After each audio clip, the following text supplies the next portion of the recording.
Spinnaker has just released a brand new GMT and it is a massive hit. It's big, it's loud, but it's bloody brilliant. Now this is actually the 5th Spinnaker that I've reviewed on this channel now, and I was a Spinnaker customer way before they started sending me free watches to review on the channel, and I think it's fair to say that this particular Spinnaker has been my favourite of the lot. Not necessarily for the quality or value, but the bundles of energy and personality that it delivers. And if you have a holiday coming up or a trip to the beach and you need a summer watch, this new GMT range is absolutely something you should take a look at. Let me explain why. I mean, first of all, the GMT feature is perfect for traveling. You can sit back and relax and keep an eye on what might be going on back home with one singular dial. But let's not get it twisted here. A summer watch should be exciting. It should be a watch that doesn't look out of place at a 70s inspired party. Yes, I want colour and boldness in my summer watch. And funnily enough, mustard was super popular back in the 70s. A colour that the model I'm taking a look at today thrives on using. If you didn't already know, the colour mustard has a little bit of a cult following when it comes to the online watch community. Mustard dials, mustard straps, you name it, we love it. And I would actually consider myself part of the mustard gang too. So I must admit there might be a little bit of favouritism towards this watch for the colour that it uses, okay? But I do think that a summer watch should be a bit loud and a bit flashy, because that's what summer is all about. I for one love wearing my Hawaiian shirts when the temperature goes above 20 degrees. I just enjoy the vibes that they bring. Therefore, I want my watch to deliver that same sort of energy. I can't be rocking around my funky shirts with a field watch. I need something that's going to bring the vibes. And that's where the dial of this watch really delivers. Not just for the epic use of colours, but also the whole dial area. This Spinnaker model is part of the Bradner family, which is Spinnaker's take on the compressor diver. But I've always enjoyed how the Bradner feels like a playful take on this genre rather than a serious one, with the inner bezel delivering a quite over-the-top construction, with the numbers sitting on a plateau above the downward curving surface. But it's also the sapphire crystal that massively adds to the visual appeal, providing a ton of distortion around the circumference of the dial due to its curved construction. But let's not ignore the great use of colours on the dial too. Yes, the mustardy yellow and black do a lot of the heavy lifting, but Spinnaker has used a healthy dose of other colours to really bring this dial to life. Notice how the green of the GMT hand has also been used to display the water resistance. It's also been used again on the 60 to 10 minute markings on the chapter ring, with red being used on the seconds hand, GMT text, and from the 11 to 20 minute markings. The dial finish is also another interesting feature. It has a subtle gradient effect that has a metallic glow. Also notice how the indices, date window, and hands all have a black finish. These are only subtle details that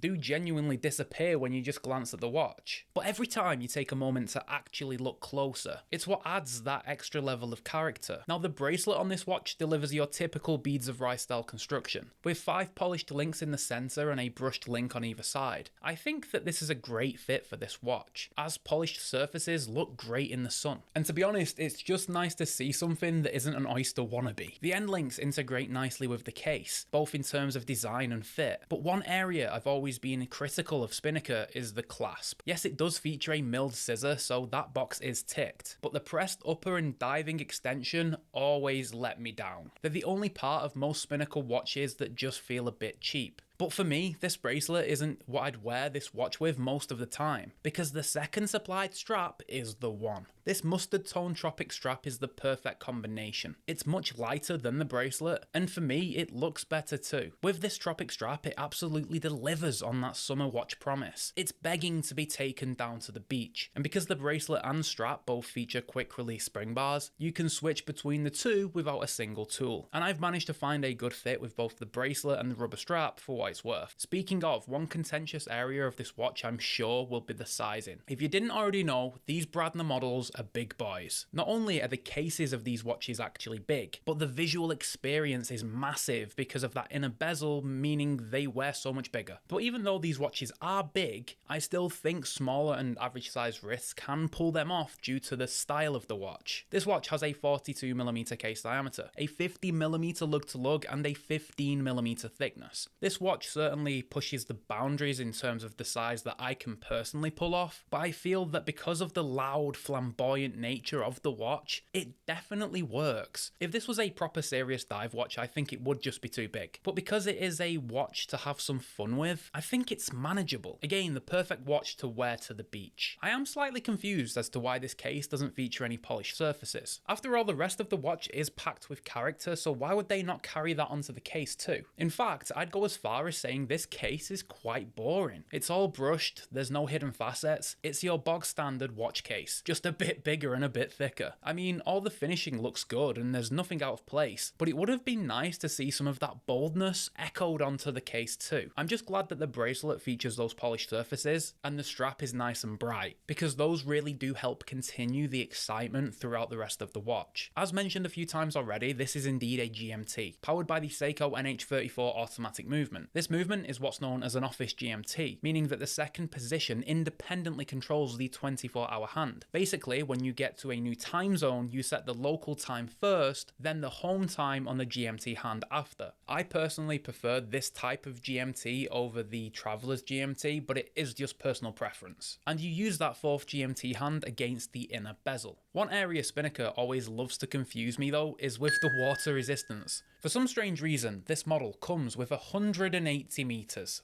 And I don't really know what the difference is between 180 and 200 meters, to be honest. Maybe that's just Spinnaker's way of just saying, hey, listen, don't go too deep. That 2 o'clock bezel crown doesn't screw down here, and there is a display case back on this watch too, so maybe a 200 meter rating simply isn't possible with these features. I just don't like random ratings like 180 meters. Just tell me if it's snorkel proof at 100 meters, or tell me if it's dive proof at 200 meters. I don't need anything in between, thank you. It's that time, let's talk about negatives. The inner bezel is very easy to move with that 2 o'clock crown, so I can imagine this moving around quite a lot. Basically, you'll have to remember where the arrow needs to be on the dial to track your second time zone just in case it gets knocked around. And one area Spinnaker always falls a little bit short in my opinion is the loom department. It certainly isn't bad, but it's definitely no Seiko. The loom plots are massive here, so you do get a good showing at first, but it does fade a little bit too quickly for my liking. And yeah, that size.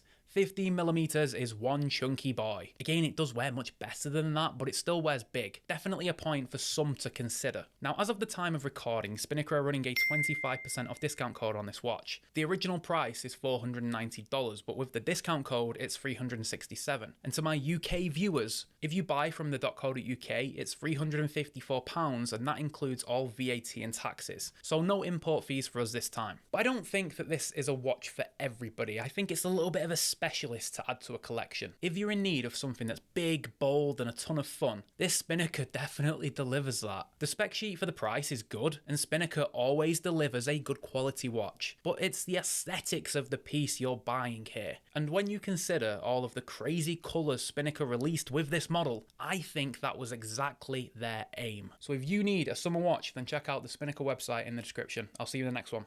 Bye for now, guys.